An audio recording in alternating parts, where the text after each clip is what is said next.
Hey kids, welcome back to your next class of Catalyst Concepts. So until now we have looked at what is total internal reflection. We did a couple of numericals on it.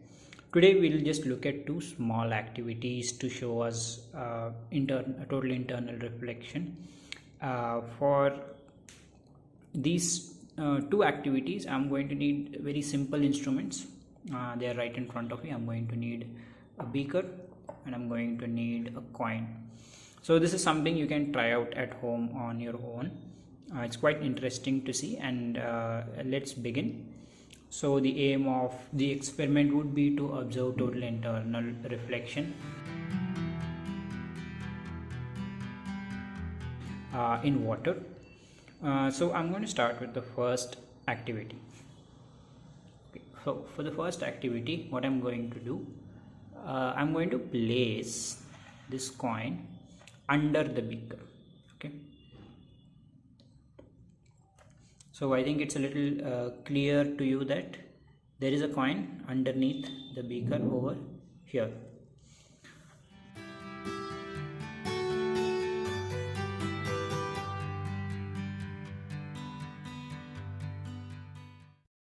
Now what I'm going to do, I'm going to slowly pour water inside this beaker. Okay, so water would be another material that you need for this activity.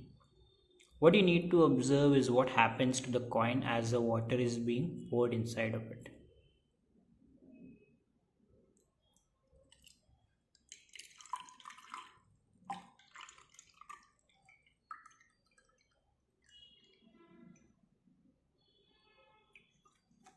There. Are you able to see the coin right now on at the base?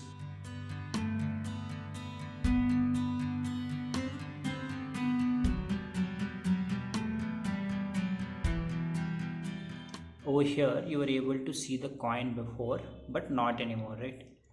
You're not able to really see the coin anymore right here. The reason for this is nothing but total internal reflection. The light that was not able to reflect initially is now able to reflect within the water. Due to that, the coin is not visible. If the water is not there, the light that falls on the coin is coming back at our eyes. But right now all that light is bouncing off and going somewhere else, which is why you will not be able to observe the coin here anymore. So if I am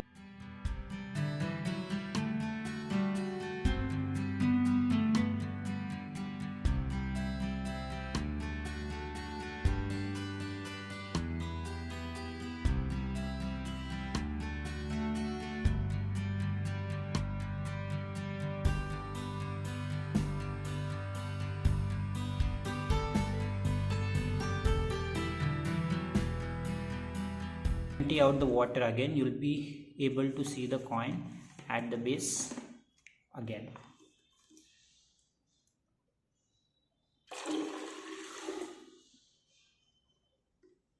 There it is. You'll again be able to see it right here, but without the water. With the water, it will not be visible any longer. So this is a very simple and quick way to look at total internal reflection. Alright, now let me start with the second activity, for which I am going to need pretty much the same equipment. I'm going to need a beaker, coin and some water. Now this time what I'll do, I'll keep the coin inside of the beaker.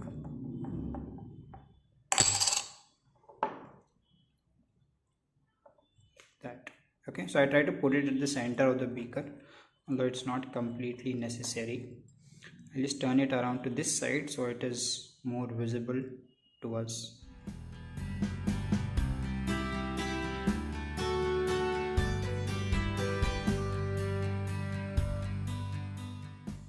Right, so now we are going to again pour water inside this beaker, and I need you to observe what is happening when we pour the water. Okay, so slowly observe the coin.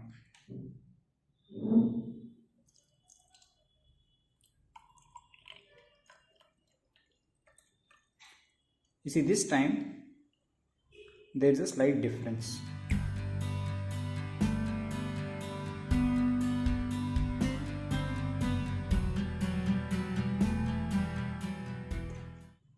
You will be able to observe the coin over here this time, because right now the light that is getting reflected is still inside of this beaker, right? So you'll still be able to see the coin as compared to below the beaker, because the coin is also in our reflection medium, which is the water. If it is not in the reflection medium, none of the light will be able to reach the coin under the beaker, which is technically air, right? So now, since the light is still reflecting along with the coin which is inside the water, you will be able to see the coin. As simple as that.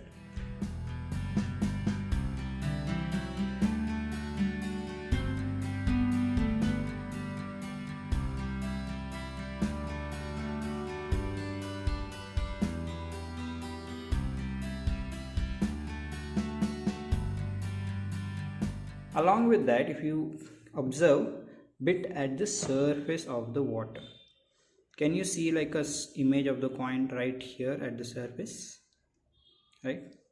The coin is not here, but it appears as if there is an image of a coin right here, right? If you pour a little more, it will be maybe a little more clear, right? So this coin's image at the surface is also due to total internal reflection, which is basically refraction. So the light is making the coin appear as if it is like right at the top of the surface. Basically the image of the surface at the bottom is coming all the way to the top at the surface, right? This you can even observe when you sit in swimming pools.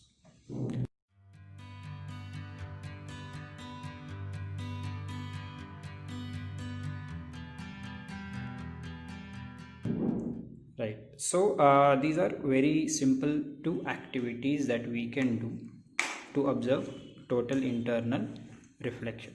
Okay, bear in mind, now we are able to see the coin, and why we were not able to see before, because of the difference in mediums, but now we should be good to go.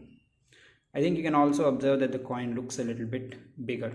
That's in general a part of refraction, right? Due to the refraction, the image or the object that's inside it will appear a little bit bigger. Again, something you can very easily test out at home. So this is all for today. Very simple 2 activities. I encourage you to try it out at home. You can do the second activity even with a transparent glass, an opaque glass. But for the first activity, you're going to need something like this. So do give it a try. Let us know in the comments if you are able to do it, and if you see any difference compared to how it was looking in our activity. That's it for today. Very small topic, very small video. Tomorrow when we come back, we are going to look at couple of applications of total internal reflection, because this is something that helps us do a lot of things in the real world. What those things are exactly, we are going to look at tomorrow. All right, thank you so much. Bye bye.